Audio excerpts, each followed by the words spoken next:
नमस्कार दोस्तों, आज हम एक बहुत ही महत्वपूर्ण यहाँ पे मुद्दे पे बात करने वाले हैं और यह मुद्दा जुड़ा है आपके शिक्षक भर्ती की तैयारी करने वाले कैंडिडेट को लेकर। जी हाँ दोस्तों, शिक्षक भर्ती की तैयारी करने वाले जो कैंडिडेट है उनके लिए यहाँ पे मध्य प्रदेश सरकार के द्वारा एक गजट जारी किया गया था और यह गजट था आपके सेवा शर्तें एवं भर्ती नियम 2018 का। जी हाँ दोस्तों, इस सेवा शर्तें एवं भर्ती नियम 2018 के तहत यहाँ पे किसको कितना आरक्षण दिया जाने वाला है और किस प्रकार से पदों का विवरण होगा, कितने पद यहाँ पे भरे जाएंगे, कौन से पद सीधी भर्ती से भरे जाएंगे और किन पदों पे यहाँ पे 50% प्रमोशन दिया जाएगा, इन सब चीजों को मेंशन किया गया था। लेकिन यहाँ पे मध्य प्रदेश के राज्यपाल महोदय के द्वारा संविधान के जो अनुच्छेद 309 है उसकी शक्तियों का प्रयोग करते हुए गजट में कुछ आंशिक परिवर्तन किए गए हैं। जी हाँ दोस्तों, अब ये आंशिक परिवर्तन क्या है, इससे किस प्रकार से यहाँ पे आपके अभ्यर्थी यहाँ पे प्रभावित होने वाले हैं, किन अभ्यर्थियों को इसका फायदा मिलने वाला है, इन सब चीजों की हम बात करने वाले हैं। दोस्तों सबसे पहले तो बता दूं कि 2018 की जो भर्ती प्रक्रिया थी वो उसमें केवल पात्रता परीक्षा होती थी और पात्रता परीक्षा के आधार पे ही यहाँ पे चयन हो जाता था। लेकिन अब यहाँ पे दो परीक्षाओं से होकर के अभ्यर्थियों को गुजरना पड़ता है, मतलब पात्रता परीक्षा उसके बाद चयन परीक्षा देना होता है। तो उसी के संबंध में यहाँ पे एक परिवर्तन हुआ है। अतिथियों के संबंध में भी बहुत बड़ी अपडेट है दोस्तों, उसकी भी मैं बात करने वाला हूँ। लेकिन अभी मैं मुख्य रूप से कुछ छोटे छोटे जो परिवर्तन है उसकी बात कर लेता हूँ। जैसे कि हम आपको बता देना चाहते हैं कि आपकी जो पात्रता परीक्षा थी, अब चूंकि पात्रता के बाद चयन परीक्षा भी ली जाती है, तो ऐसी स्थिति में यहाँ पे नियम 5 में उपनियम 4 में जो खंड का है उसके स्थान पर क्या किया गया है, पहले पात्रता परीक्षा ही यहाँ पे मेंशन किया गया था।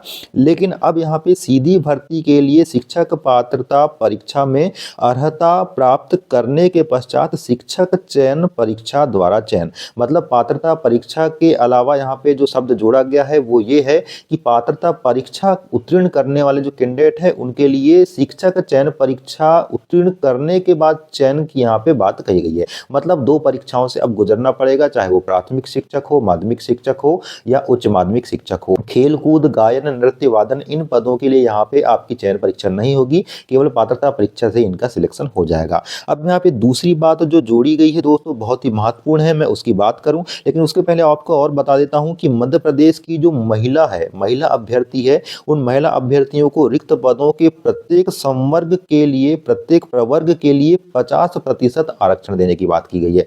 मतलब यहाँ पे महिलाओं को 50% आरक्षण शिक्षक भर्ती मिलेगा, जो कि एक बहुत बड़ी बात है दोस्तों। लेकिन ये जो भी आरक्षण मिलने वाले हैं मैं आपको बता देता हूँ, ये आपके क्षैतिज आरक्षण होने वाला है, मतलब हॉरिजॉन्टल आरक्षण यहाँ पे होगा। अब यहाँ पे दूसरी चीज जो बात कही गई है, आपके भूतपूर्व सैनिकों के लिए 10% आरक्षण तो पहले की तरह ही तय है। लेकिन सबसे बड़ी बात यहाँ पे अतिथि शिक्षकों के संबंध में कही गई है। जी हाँ दोस्तों, पहले अतिथि शिक्षकों को केवल 25% आरक्षण कुल पदों का दिया जाता था, लेकिन अब इस आरक्षण को बढ़ा करके डबल कर दिया गया है। जैसे कि माननीय जो आपके पूर्व मुख्यमंत्री जी थे अपने शिवराज सिंह चौहान मामा जी, उनके द्वारा एक घोषणा भी की गई थी अतिथियों की सभा में कि आपके वेतन को डबल किया जाएगा, आपको सीधी भर्ती में जो रिक्त पद है उसके 50% पदों के हिसाब से आपको आरक्षण दिया जाएगा। मतलब रिक्त पदों का जो 50% आरक्षण है आपके लिए यहाँ पे रिजर्व करके रखा जाएगा। तो यहाँ पे गजट में उस बात को मेंशन कर दिया गया है।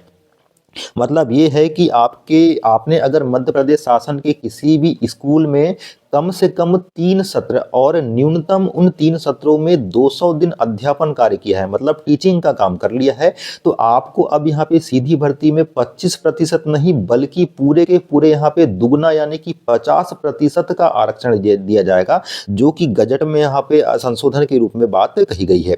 लेकिन एक बात मैं और बता देना चाहता हूँ दोस्तों कि ये आरक्षण केवल उन्हीं अतिथि शिक्षकों को मिलने वाला है जो 3 सत्र तो पढ़ाए होंगे, 200 दिन भी हुए होंगे, लेकिन प्रत्येक शैक्षणिक सत्र में कम से कम उनके यहाँ पर 30 दिन होना जरूरी है। मतलब अगर आपने 30 दिन से कम पढ़ाया है तो उस शैक्षणिक सत्र को अतिथि के अनुभव वाले सत्र के रूप में काउंट नहीं किया जाएगा। कम से कम आपके यहाँ पे 30 दिन तो होना ही चाहिए प्रत्येक शैक्षणिक सत्र में, और टोटल तीनों सत्रों का मिलाकर के कम से कम 200 दिन आपके होना चाहिए। तो एक बहुत ही बड़ी अपडेट है दोस्तों। यहाँ पे इससे होगा क्या, जैसे कि माध्यमिक शिक्षक के अगर 10,000 पद यहाँ पे दिए जा रहे हैं, तो ऐसी स्थिति में लगभग लगभग आपके जो 50% यानी कि 5000 पद होंगे वो यहाँ पे अतिथि शिक्षकों के खाते में आ जाएंगे। और अतिथि शिक्षकों में भी जो ST SC OBC इस प्रकार से आरक्षणवार उन पदों का क्या हो जाएगा, बंटवारा हो जाएगा। तो अतिथि भाइयों के लिए तो एक बहुत बड़ी खुशखबरी है यहाँ पे, लेकिन थोड़ा सा यहाँ पे दिक्कत उन लोगों को जरूर होने वाली है जो बिल्कुल ओपन कैटेगरी से फाइट करेंगे। तो ऐसी स्थिति में उनके साथ होगा कि पहले उनको 75% पद यहाँ पे कुल पदों का दिया जाता था और 25% पद अतिथियों के लिए रिजर्व करे जाते थे, लेकिन अब सीधे सीधे उनके 25% पद कम हो जाएंगे, यानी कि अब 75 की बजाय उन्हें केवल 50% सीटों के लिए ही फाइट करना पड़ेगा। और अतिथियों के संबंध में यहाँ पे ये है कि अतिथि केवल अतिथि की ही सीट में फाइट करेंगे, लेकिन यहाँ पे आप ये भी बिल्कुल ना समझे दोस्तों कि अतिथियों का कंपटीशन इससे कम हो जाएगा। क्यों? क्योंकि अगर पद मान लीजिए 10,000 ही रहते हैं तो ऐसी स्थिति में अगर उन पदों का बंटवारा 50% के आधार पे भी होता है तो फिर भी कंपटीशन यहाँ पे बना रहेगा। क्योंकि अभी रिसेंट में एक डाटा आया था, उसके आधार पे ये देखा गया था कि मध्य प्रदेश में जितने भी कार्यरत अतिथि हैं उनकी संख्या लगभग 40,000 है। तो आप सोच सकते हैं कि 10,000 का 50% यानी कि आपको 5,000 मिलेगा और उन 5,000 पदों के लिए आपके 40,000 अतिथि फाइट करने वाले हैं। और इसके अलावा भी पूर्व में कार्यरत अतिथि जिनके की 3 वर्ष और 3 वर्षों में आपके 200 दिन हो चुके हैं वो भी यहाँ पे फाइट करने वाले हैं। इसलिए यहाँ पे कंपटीशन जरूर थोड़ा सा टफ रहने वाला है। इसलिए आपको बिल्कुल ये नहीं समझना है कि आपका अगर 50% आरक्षण हो गया है तो यहाँ पे आपको पढ़ाई में थोड़ी सी ढील देना है। बिल्कुल आपको पढ़ाई अपने मनोयोग से करते रहना है। और यहाँ पे मैं आपको फ्रेश कैंडिडेट को बता दूं कि आपको अब और ज़्यादा तैयारी करने की आवश्यकता हो चुकी है, क्योंकि आपके पदों का जो खाता है उस खाते से कुछ पद यहाँ पे अतिथियों के खाते में ऐड होने वाले हैं।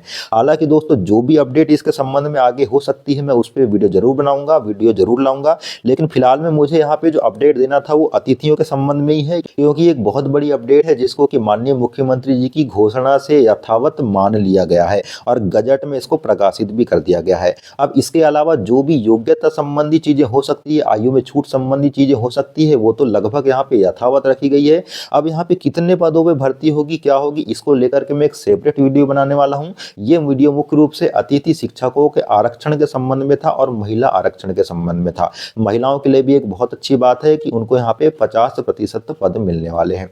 तो दोस्तों वीडियो में इसी प्रकार की इन्फॉर्मेटिव अपडेट के लिए आपको बने रहना है। आगे भी चैनल को लाइक, शेयर और सब्सक्राइब जरूर करना है। परीक्षा की रणनीति के संबंध में जो भी चीजें मुझसे हो सकेगी मैं जरूर लाने का प्रयास करूंगा। तब तक आप यहाँ पे चैनल से जुड़े रहें, चैनल को लाइक करें, शेयर करें, सब्सक्राइब करें। आगे जो भी अपडेट होगी तब तक के लिए नमस्कार।